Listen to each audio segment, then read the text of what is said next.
Et c'est l'heure de notre débat consacré aujourd'hui à ce convoi humanitaire russe qui tente de passer la frontière ukrainienne. L'Ukraine a fini par donner son feu vert, mais sous certaines conditions. Parmi elles, le convoi devra être confié au CICR, une initiative que les autorités de Kiev ne voyaient jusque-là pas d'un bon œil.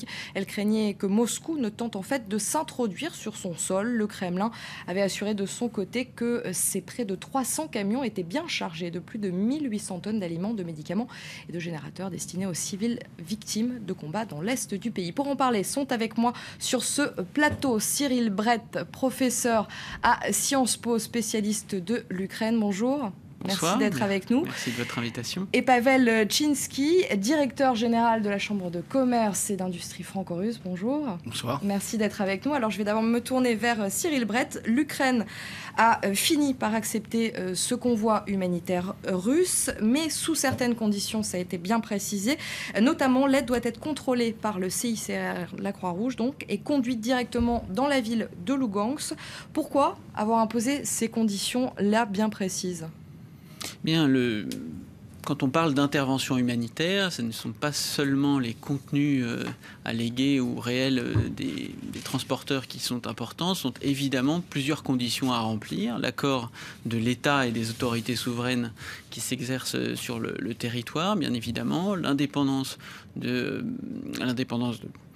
fournisseurs d'aide et la vertu d'une intervention humanitaire étant de se porter au secours des population civile qui nécessite, et c'est le cas, une aide humanitaire, de bien garantir que cette aide n'est que destinée, remplira cette fonction-là dans le territoire en question. Je pense que l'OSCE, le CICR, le gouvernement ukrainien et l'ensemble de la communauté internationale ont énoncé des conditions pour que cette intervention humanitaire puisse se dérouler au mieux et sans risque de attiser un conflit qui est, on le sait, depuis assez longtemps, très meurtrier. Pavel Tchinski, la Russie a affirmé à plusieurs reprises avoir donné plusieurs fois des gages de bonne foi sur la façon dont allait se dérouler l'acheminement de ce convoi. Moscou avait notamment assuré qu'ils étaient d'accord pour qu'il soit conduit sous l'égide du Comité international de la Croix-Rouge. Est-ce qu'on peut croire en la bonne foi de la Russie sur ce point ?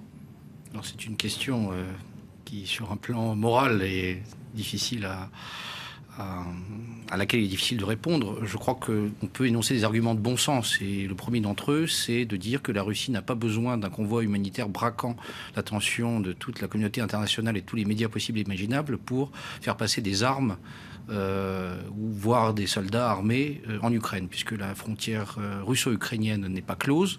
Et Dieu sait qu'on le reproche suffisamment au président Poutine, en lui expliquant que la clôture de cette frontière serait le meilleur gage d'un apaisement rapide du conflit à l'est de l'Ukraine. Donc à moins de prendre l'exemple de la nouvelle d'Edgar Poe, la lettre volée, et se dire que la meilleure manière de cacher quelque chose, c'est de le montrer au grand jour, je ne pense pas que le président Poutine soit un si grand lecteur d'Edgar Allan Poe. Mais alors pourquoi, dans ces cas-là, depuis plusieurs jours, finalement, chacun se renvoie la balle ? La Russie, je suis de bonne foi, tout va bien se passer. L'Ukraine qui est dit au début, non, on n'acceptera pas, surtout pas un convoi russe humanitaire ici, sur notre territoire. Finalement, ce retournement de situation, on se demande pourquoi finalement avoir fait toutes ces émules pendant plusieurs jours pour qu'on en arrive là. Je crois qu'il se renvoie la balle non pas depuis plusieurs jours, mais depuis plusieurs mois. Et que le premier qui se met d'accord avec le rival... Convoi, bien sûr, sur ce convoi humanitaire. Mais qu'il s'agisse du convoi... Mais c'est un nouveau prétexte, finalement, pour continuer justement à se renvoyer la balle ? Je crois que le président Poutine n'est jamais là où on l'attend. Et c'était vrai avec la riposte aux sanctions occidentales. Personne ne s'attendait à cet embargo alimentaire, à cette liste de produits. On pensait effectivement à des restrictions d'importation sur un certain nombre de produits énergétiques et gaziers, plutôt d'exportation justement à destination de l'Union européenne. Et là où Poutine est présenté la plupart du temps comme un faiseur de guerre, comme un président belliqueux, attisant le conflit, on le voit là décidant d'envoyer un convoi humanitaire avec toute la bonne volonté que ça peut impliquer, en tout cas sur un plan médiatique. Alors on l'a compris, l'Ukraine accepte, mais elle reste méfiante. Elle a raison de rester méfiante ?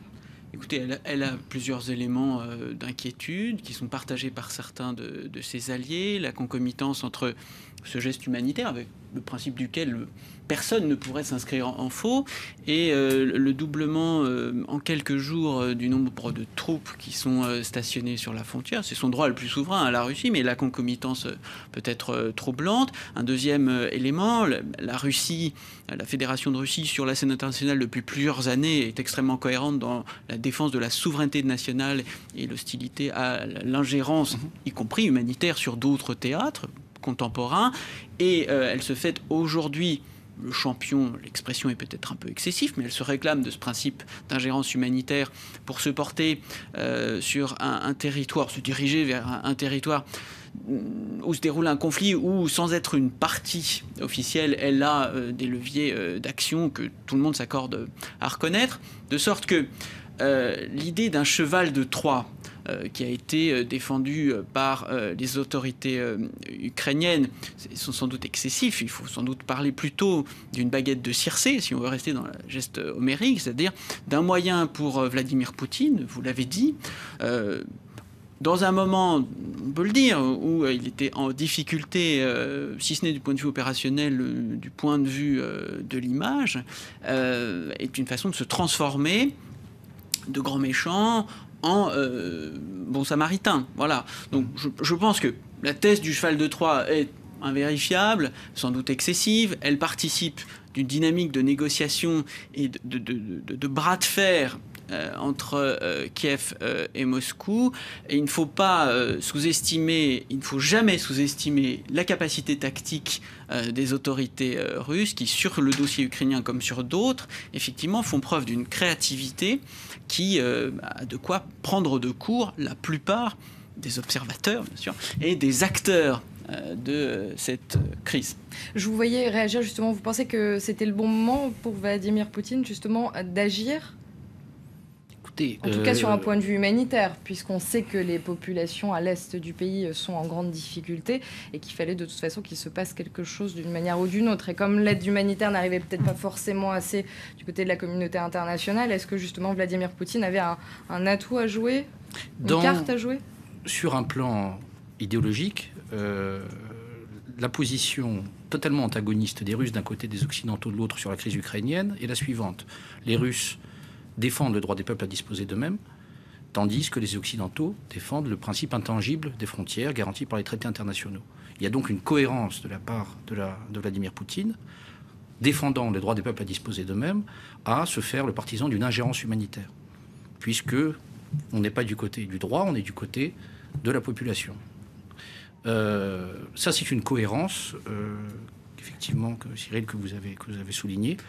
À cette cohérence s'ajoute un sens de la propos qui avait, encore une fois, surpris la communauté internationale au moment de la crise syrienne, quand on se rappelle de l'initiative du ministre Lavrov, qui avait pris, encore une fois, tout le monde de court, alors que les événements semblaient beaucoup plus dramatiques à l'époque. Aujourd'hui, Vladimir Poutine est dans une posture depuis plus d'une dizaine de jours, et Dieu sait que la presse, notamment anglo-saxonne, le souligne, l'appelant de paria, expliquant que c'était le perdant de cette manche-là, de ce conflit, comme s'il s'agissait d'une forme de match de guerre froide, et c'est également ce que beaucoup de couvertures, hélas, illustrent.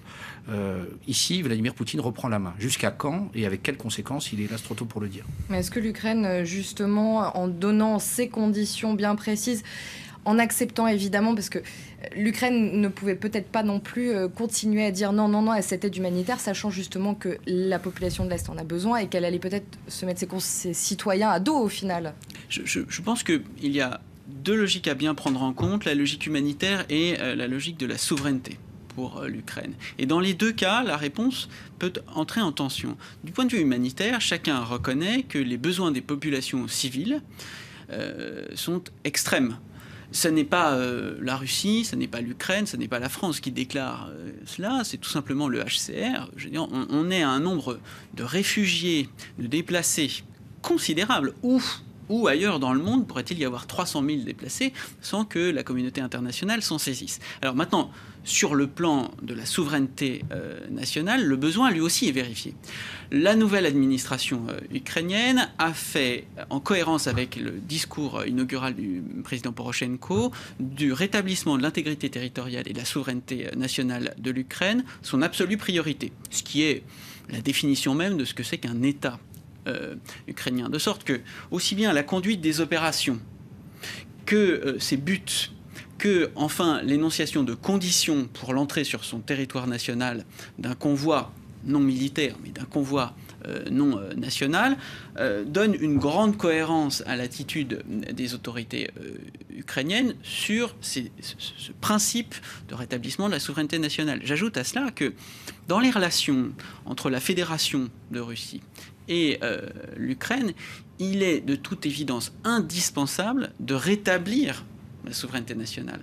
On s'en souvient, en mars, et même dès janvier, l'une des raisons de l'attitude russe, constamment, les déclarations du Premier ministre, les déclarations du Président, les déclarations du ministre des Affaires étrangères, étaient de réclamer l'instauration de pouvoirs publics disposant du monopole de la violence légitime sur l'intégralité du territoire. Donc, si l'Ukraine entend dialoguer, c'est ce que tout le monde espère, à la fin, avec la Russie, elle est dans l'obligation de rétablir son monopole sur et l'intégrité territoriale de l'Ukraine.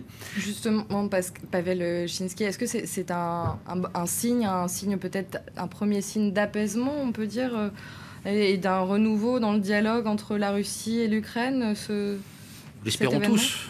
Il y a eu un certain nombre de signaux envoyés par Vladimir Poutine dès en fait la fin de l'année 2013 et qui, pour des raisons diverses et variées, ont été mal accueillis du côté de la communauté internationale. Alors il y a beaucoup d'interlocuteurs, il y a une Europe à 28 qui est extrêmement divisée sur l'attitude à avoir vis-à-vis Mais quand on voit par exemple ce qui s'est passé en Crimée, c'est peut-être normal que certaines personnes aient eu peur, notamment au niveau de l'Ukraine, de voir peut-être la Russie envahir d'autres parties de l'Ukraine. Alors, certaines personnes, j'imagine que vous parlez plutôt de certains pays, les positions des Baltes, des Polonais vis-à-vis des Russes est modelée par une histoire qui est ce qu'elle est. Donc on peut parfaitement comprendre leurs appréhensions. La position d'un pays comme la Finlande, dont un certain nombre de députés du Parti communiste finlandais, je crois, ont demandé, dans le cadre de l'Union européenne, des compensations aux sanctions contre la Russie pour cause de dommages à leur balance commerciale. La France et l'Allemagne ont encore une position qui est complètement différente. Donc c'est extrêmement difficile de répondre dans ce cadre-là à un certain nombre d'initiatives diplomatiques issues du Kremlin. Ce que, à titre personnel et professionnel, je constate, en tant que directeur de chambre de commerce franco-russe, c'est que, hélas, aujourd'hui, il y a bien peu de plateformes d'échange, de plateformes de négociation. À partir du moment où les Russes, historiquement, ont une forte réticence à dialoguer avec beaucoup d'interlocuteurs et ont toujours privilégié le dialogue un à un avec tel ou tel représentant national.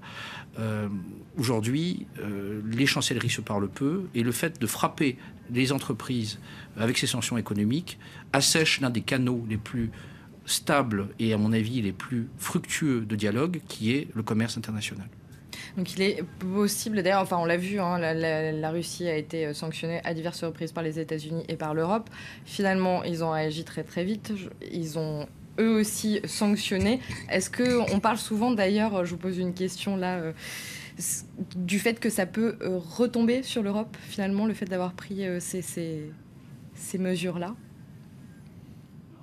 Vous êtes bien mieux placé pour connaître le détail et la ventilation de la dépendance mutuelle qui existe entre les deux pays. Ce qui est assuré, c'est que, au moins du point de vue énergétique et du point de vue technologique également, même si ces deux domaines, une véritable symbiose préside aux relations entre un certain nombre de pays de l'Union européenne. Et je souscris entièrement à cette vue, selon laquelle non seulement les plateformes, mais aussi les paradigmes de dialogue entre l'Union européenne et la Russie, la Fédération russe, doivent être développés, renouvelés. La grille d'analyse qui est proposée concernant la crise ukrainienne est par trop simpliste.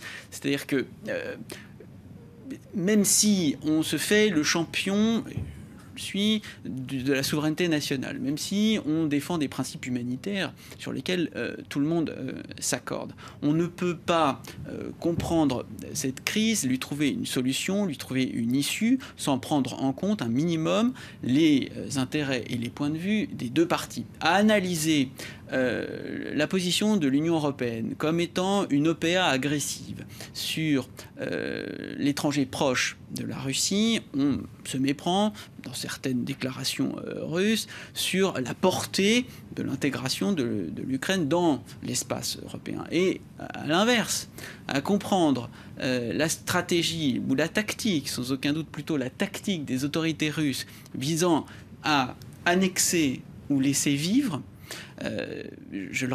on se trompe encore une fois. La Crimée n'est pas l'Ukraine et l'Ukraine n'est pas la Crimée. On ne trouvera une issue sur ce point que si chacune des deux parties cesse de caricaturer l'autre. Je reviens encore à cette métaphore du cheval de Troie. C'est prêter aux autorités russes et plus précisément au président une ruse à la Ulysse qui viserait à détruire Troie.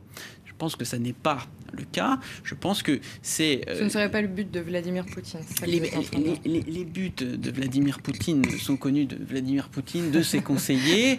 Je ne suis pas psychologue ni anthropologue. Ce qui est évident, c'est que la Russie a des intérêts négatifs et des intérêts positifs. Son intérêt négatif, c'est de ne pas voir se porter l'OTAN à ses frontières. Et son intérêt positif, c'est d'entretenir avec le corridor énergétique ukrainien et plus largement avec son voisinage occidental, des relations où ses préoccupations puissent être prises en compte et des compromis trouvés. Reste à savoir maintenant si les autorités russes et les autorités européennes, dans leur diversité, sont prêtes à trouver ce point d'accord. Ça reste à voir. En tout cas, messieurs, merci beaucoup d'avoir été avec nous. Merci pour ce débat. Merci à vous. Merci. L'information continue sur France 24.